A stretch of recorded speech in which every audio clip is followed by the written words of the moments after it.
यदि आपका SSC GD का फिजिकल हो गया या फिजिकल में जाने वाले हैं तो ये तो बहुत अच्छी गुड न्यूज़ है कि आप पास हैं। और जिन लड़कों ने फिजिकल कर लिया उनके लिए तो खैर बोलना ही नहीं है, क्योंकि अब उनका सिर्फ और सिर्फ मेडिकल है। तो आज बात करेंगे हम लोग मेडिकल के बारे में कि आपका क्या एक एक छोटी छोटी गलती जो है आपका सारा खेल बिगाड़ सकता है। तो चलिए शुरू से देखते हैं जो कि आपका चेक क्या क्या होता है और कैसे किया जाता है।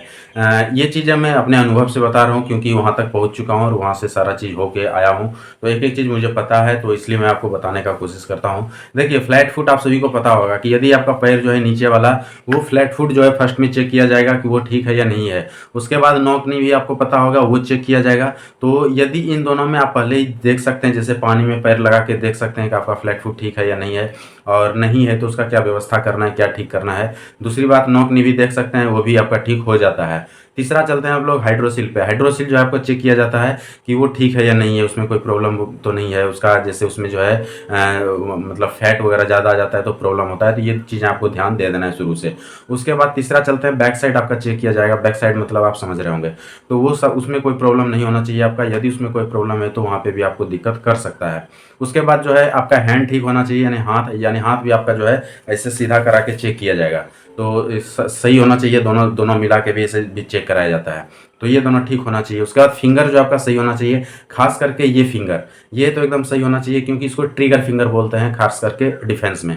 तो इससे ट्रिगर जो है प्रेस होता है, तो ये फिंगर एकदम सही होना चाहिए। कोई प्रॉब्लम है तो आप देख लीजिए। उसके बाद चलते हैं हम लोग टैटू पे। तो टैटू जो है, कहीं टैटू का कुछ रूल्स है, बहुत सारा चीज़ इसमें दिया हुआ है। तो आप एक बार जाके नोटिफिकेशन को पक्का अच्छे से पढ़ लीजिएगा। टैटू में खास करके सैल्यूटिंग हैंड, ये होता है आपका, ये जो सैल्यूट लगता है, तो ये जो सैल्यूट लगता है, तो यहाँ पे जो है आपका इस हैंड में, जैसे देखिए यहाँ पे आप सैल्यूट लगाएंगे तो आपका यहाँ पे कहीं टैटू नहीं होना चाहिए, नहीं कि सैल्यूटिंग हैंड में ही टैटू है इस सब जगह पे, तो आपको तो पक्का प्रॉब्लम कर देगा। तो सैल्यूटिंग हैंड में तो टैटू होना ही नहीं चाहिए, एकदम क्लियर है। दूसरे जगह कहीं है तो फिर उसका जो है डायमेंशन दिया हुआ है कि कितना से कितना है तो कोई प्रॉब्लम नहीं है, कितना ज़्यादा है तो प्रॉब्लम है। तो पूरा चीज़ है, एक बार उसको नोटिफिकेशन देख लीजिएगा। और यदि इसके बाद भी कोई प्रॉब्लम है तो कमेंट्स कीजिएगा, मैं कोशिश करूँगा उसको और भी बढ़िया से आपको एक्सप्लेन कर दूँ। जितने दोस्त हैं चैनल को जरूर सब्सक्राइब कीजिए अभी तक, यदि नए हैं चैनल को सब्सक्राइब नहीं किए हैं तो। ऐसा वीडियो मैं लगातार लेके आते रहता हूँ, और आपका जो प्रॉब्लम है आप उस पर कमेंट्स कीजिए करते हैं, और उसका रिप्लाई भी देता हूँ, और नहीं तो फिर से वीडियो भी लेके आ जाता हूँ। चलिए नेक्स्ट पे चलते हैं हम लोग। इसमें जो है आपका कुछ चीज़ें जो है जैसे टैटू के बाद जैसे आपका दांत है, दांत वगैरह देखिए कोई बड़ी चीज़ नहीं है, ये है तो इसको कुछ नहीं है, साफ करवा लीजिएगा। साफ खाली फ्रेश कराना है। बाद बाकी जैसे कोई बोलता है सर मेरा थोड़ा उल्टा है, तो कोई सीधा है, उस सबसे उतना प्रॉब्लम नहीं होता है। साफ वाफ रहना चाहिए, नहीं कि आप में कोई बोले मुंह खोलो तो साला बदबू निकले मुंह से, तो ऐसा नहीं होना चाहिए। डॉक्टर ऐसे गुस्सा से निकाल देगा आपको। तो साफ सुथरा रहना, साफ तो पूरा फ्रेश होकर ही जाना है हमेशा, मतलब क्लीन रहिए, साफ सुथरा रहिए, फ्रेश रहिए, मेडिकल देने जाते हैं तो। उसके बाद आपका कान चेक किया जाएगा।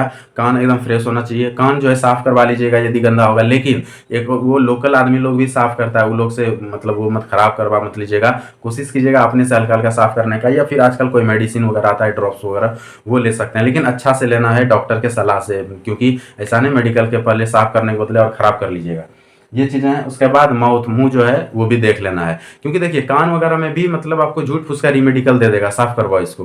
तो ये सब चीज़ पहले करा के जाने से ठीक है। दांत पहले से ठीक करा के जाने, डॉक्टर है उसको कुछ खराब लग गया, गुस्सा आ गया कि सर गंदा लड़का है ये साफ नहीं रखता है, तो लिख देगा। अब लिख देगा तो आप कुछ नहीं कर सकते हैं, वो डॉक्टर के ऊपर है, वो बोर्ड में मेंबर है, वहाँ पे बोर्ड में मेंबर नहीं समझिए तो मेडिकल ऑफिसर होता है, वो जो लिख दिया ना आपका कहानी खत्म है। यदि गलत लिख दिया तो गलत है आप, इसलिए सही से करा के जाना है। उसके बाद देखिए आपका आंख चेक किया जाएगा, जो कि बहुत ही इंपॉर्टेंट चीज़ है। इसका मैं एक आपको अच्छा सॉल्यूशन बता देता हूँ। आप गवर्नमेंट हॉस्पिटल में एक बार जरूर जाइएगा, वहाँ पे जो है लगा रहता है वो आंख चेक करने वाला। तो उस पर देखिए 1-2 रुपया का चिट्ठा कटता है, वहाँ पे आप जाके दिखा सकते हैं, उससे पता भी चल जाएगा आपका कितना बाय कितना का है, क्योंकि 6x6 चाहिए, एक दूसरा 6x9 भी चलेगा, लेकिन 6x6 एक तो चाहिए ही। तो ये चीज़ें आपको ध्यान रखना है। उसके बाद यदि 2-3 बार आप वहाँ प्रैक्टिस कर लेंगे जाके, तो क्या होता है ना कि आपको वहाँ पे इजी हो जाता है पढ़ने में, और आप आसानी से वहाँ, क्योंकि काफ़ी डिस्टेंस में रखा जाता है। अच्छा जहाँ हॉस्पिटल है डिफेंस में, जहाँ पे आपका चेकअप होगा, वहाँ तो ठीक है। कहीं कहीं तो ऐसा जगह पे लगा देगा ना, आपको दिखेगा ही नहीं सही से, तो आप बताइएगा क्या। तो इससे जो है आँख अच्छा रहते हुए भी प्रॉब्लम हो जाता है। तो एक बार जरूर चेक कर लीजिएगा गवर्नमेंट हॉस्पिटल में 2-4-5 रुपया खर्च करके। उसके बाद चलिए देखते हैं चेक और क्या होगा। तो आपका चेस्ट का एक्सरे किया जाएगा, यूरिन टेस्ट होगा और ब्लड टेस्ट होगा। इतना चीज़ आपका चेकअप होता है। ये चेकअप आने के बाद, रिपोर्ट होने के बाद ही आपका पूरा चीज़ें जो है वहाँ पे सारा चीज़ किया जाता है। तो ये सारा चीज़ सही होना चाहिए। खैर इसका आप कुछ नहीं कर सकते हैं, लेकिन जब वहाँ पे आप जाएँगे तो जब ब्लड वगैरह लेंगे तो वो जो इंस्ट्रक्शन देता है, जैसे पानी पीना है, तो ये करना है, वो करना है, वो सारा चीज़ ध्यान में रखिएगा। नॉर्मल रहिए, पहले से पानी-वानी पीते रहिएगा, क्योंकि पानी-वानी के कारण भी कभी-कभी यूरिन में कुछ दूसरा तीसरा चीज़ निकल जाता है, तो आपको झूठ-फूस का री-मेडिकल दे देता है। री-मेडिकल के भी बारे में बताएँगे, क्योंकि री-मेडिकल पहले जो महीना 2 महीना मिलता था, वो टाइम अभी खत्म हो गया है, अब उतना नहीं मिलेगा आपको। आपको मतलब 24 घंटे का टाइम देता है, यानी 2 दिन 3 दिन में आपको क्लियर करना पड़ेगा। तो आप कोशिश करके जाइए कि आप सही पहले से ही सही रहिए, क्योंकि री-मेडिकल में आप फिर से जो है क्वालीफाई मुश्किल होगा। छोटा-मोटा चीज़ वाले निकल जाते हैं, जैसे आपका इसमें और भी चेक होता है, जैसे बीपी होता है, पल्स होता है, ये सब चेक होता है। किसी-किसी लड़का का बीपी बहुत ज़्यादा हो जाता है, तो वो सब डर-उर से हो जाता है, तो चलिए री-मेडिकल में फिर से उसका ठीक हो जाता है। लेकिन कुछ वैसा बड़ा चीज़ आपको दे दिया, जैसे स्किन डिजीज़,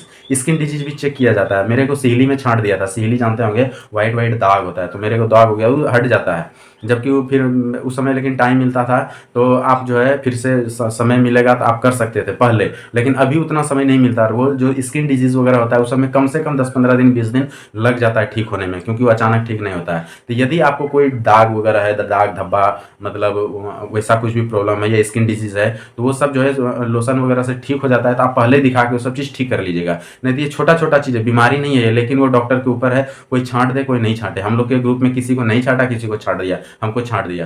तो ये चीज़ें हैं, तो ये सब चीज़ को आपको ध्यान रखना है, अदरवाइज़ छाँट दिया जाएगा तो आप प्रॉब्लम में फँस जाएँगे। तो जो जो बातों को हमने बताया, इस सभी चीज़ को, खास करके स्किन डिजीज़ जो छोटा-छोटा चीज़ है, स्किन डिजीज़ हो गया, फ्लैट फुट हो गया, नॉक नी हो गया, ये सब चीज़ें नॉर्मल चीज़ है। हाइड्रोसिल हो गया, हाइड्रोसिल वगैरह या मान लीजिए थोड़ा बहुत प्रॉब्लम है, तो वो सब ऐसे भी ठीक हो जाता है, कोई ऑपरेशन की ज़रूरत नहीं है। बहुत चीज़ आजकल नॉर्मल ऐसे भी हो जाता है, जैसे लंगोट वगैरह पहनने के लिए आता है, वो सब यदि आप टाइट से अच्छे से पहनते हैं तो वो सब ठीक हो जाता है। तो इन सब चीज़ों को ध्यान में रखना है और पूरा का पूरा मेडिकल पे फोकस कीजिए। और सबसे खास वेट को जो है कंट्रोल कीजिएगा। यदि वेट तो आपका कंट्रोल ही होगा, जो भी 5 किलोमीटर रनिंग निकाला है उसको वेट की सोचना नहीं है, वो वेट वाला 5 किलोमीटर रनिंग निकाल ही नहीं पाएगा। लेकिन फिर भी अभी जैसे हम निकाल लिए थे, नहीं कि पूरा रगड़ के खा रहे हैं और सो रहे हैं, ऐसी बात नहीं है। अभी भी आपको थोड़ा कंट्रोल में रहना है, क्योंकि वेट में यदि बाहर कर दिया तो आप वेट कंट्रोल तुरंत नहीं कर पाएंगे और उतना दिन आपको मेडिकल में टाइम नहीं मिलेगा। तो ये सारी बातें थी। इसके अलावा भी कुछ छूट गया है, जो कुछ जानना चाहते हैं आप कमेंट्स कर दीजिए, उसका रिप्लाई मिल जाएगा। वीडियो अच्छा लगा हो तो लाइक शेयर सब्सक्राइब जरूर करें। आज के लिए इतना, थैंक यू, धन्यवाद।